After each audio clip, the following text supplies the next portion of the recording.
আপনি যদি ভিনদেশী হন আর আপনার মাসিক আয় যদি ১৬ লাখ টাকা হয়, সেক্ষেত্রে সৌদি আরবে মদ কিনতে পারবেন আপনি। তবে এই সুযোগ কোনো মুসলিম নারী বা পুরুষের জন্য নয়, কেবলমাত্র ভিনদেশী বিত্তবান অমুসলিমরাই এই সুযোগ নিতে পারবেন।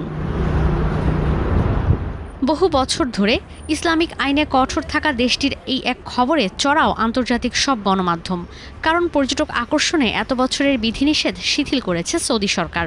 জ্বালানি বহির্ভূত খাতে রাজস্ব বাড়িয়ে দেশের উন্নয়নের লক্ষ্যে সম্প্রতি এই উদ্যোগ নিয়েছেন সৌদি যুবরাজ মোহাম্মদ বিন সালমান।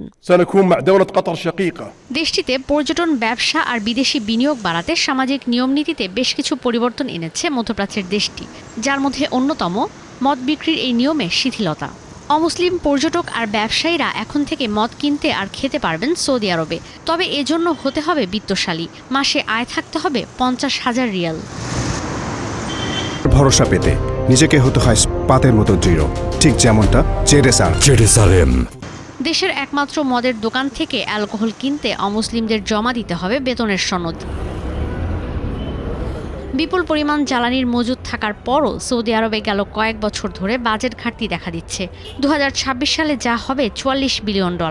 এই ঘাটতি মেটাতে তেল বহির্ভূত খাতে জোর দিচ্ছে সরকার, যদিও অ্যালকোহল বিক্রিতে এই শিথিলতার খবর আসেনি স্থানীয় কোনো গণমাধ্যমে।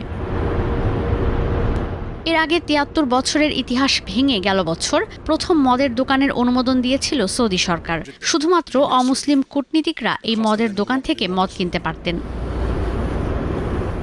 ঈশিতা ব্রহ্ম, স্টার নিউজ।